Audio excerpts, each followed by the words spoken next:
What is up, Kaya? And today we'll go over 5 of the major differences between Star Resonance, the new game, and Blue Protocol Japan, the old game. We will start with number 1, the loading screens. Now, the loading screens were quite a huge deal and quite common in the Japanese version, that if you were to transfer from one screen to the other, you would get a loading screen.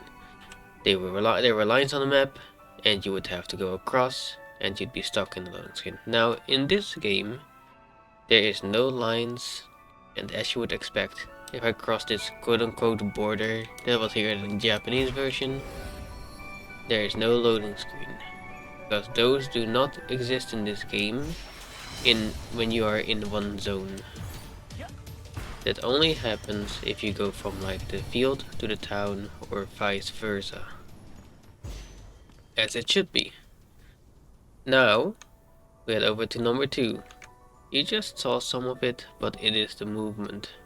The movement has been entirely changed. When it comes to running, you feel a little slower compared to the Japanese version, but in return you can do things like wall run, and glide, jump 5 times, and even fly. Meaning that you can move around much quicker. When you were playing Blue Protocol Japan, you had to run around each mountain and go around each mountain, and you couldn't just climb them unless there were the steps. But even with that, you still had to traverse a lot. Now in this game, you can just fly around, jump around, glide around, and everything does seem clunky to some people, but it becomes much faster over times. These movement options unlock as you level up, so you will not have them at the start, but I think it is okay that you unlock them just through leveling up. Considering it, it's not locked behind like having to have special tickets or anything like that.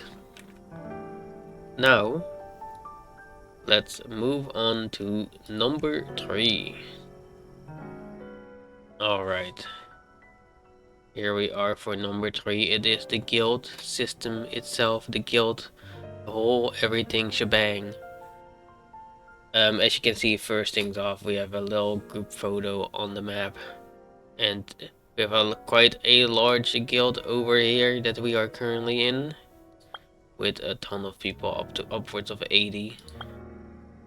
But actually, in this version, unlike the Japanese version, there's guild quests right here, as you can see. Not only get that, there's an entire guild hall, and there are guild activities. These were all things that the Japanese version did not have, so let's head over to the guild hall and show it off a little bit. Now, the fact that they changed so much about the guild is great for people that enjoy guild activities, hanging out with other players. For matter of fact, there's some people hanging out in the guild hall right now, it seems. We have the guild, check-in. We have one of the guild missions over here. We have billboards that we can upload our own pictures to from the game. We have a guild store over here as well for all our needs. We have a big fish aquarium on the back of our guild, all right here. You can see it right there above us if we are submerged below the water with our guild hall. There's some training dummies right here, just with DPS on and things like that. And then we have the portal for the guild dungeon. So they definitely added a lot more to the guild, and that is of course a good thing. Now let's head on over to number 4. Alright, here we are for number 4. Number 4 is the auction house. That's right. If you remember, the Japanese version of Blue Protocol had 0 trading, strictly. So you were basically an Iron Man all the way through. But if you look at this, there's a whole auction house where you're trading necessities. I have not seen player-to-player trading exist as far as I'm aware, so I think that does not exist. However, there is also a guild warehouse that's a shared one, so but I haven't been able to get access to that yet. With that being said, that can also quite stir things up. However, it's mostly costumes that are expensive, and you may think like, wow, that's going to be terrible and pay to win. Now if we go back to the armor tab for one moment, normally people don't really sell armor, but this is a perfect example. The armor is 2700 Luno. As you look right here, I have 500k basically, and meaning armor will always be cheap.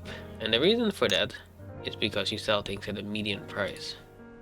Now let's say you're trying to sell this item right here, and you can see the zero meaning right there. You can go like 50% below the price that was automatically set, or 75% above in the case for this item. If you go to a different item like a gold or rare one, it goes up to 200% or minus 50%.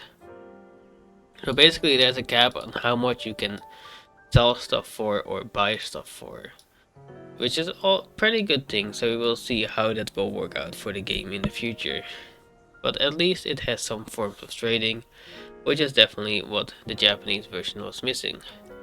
Now, number 5 may not be as much of a big one to some people as others, but that is the fact that this game is coming to mobile as well as PC.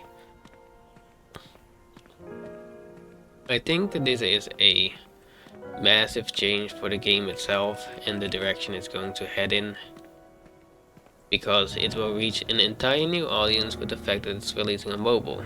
Now, there might be some players that might be against it releasing on mobile, which I completely understand.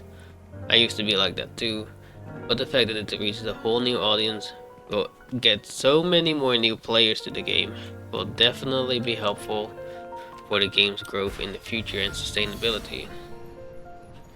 With that being said, those were the 5 changes that I thought were quite large and in charge. However, there's definitely more things to go over, but I will cover that in a different video. I will also try to upload some game videos in the future for you guys, so you can look forward to those too. And I will also be streaming live on Twitch and YouTube every day until the test is over. That will be it for this video. If you enjoyed it, or if it helped you, if you liked it, please like, comment, subscribe.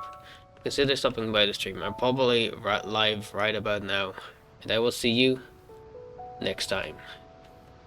Goodbye.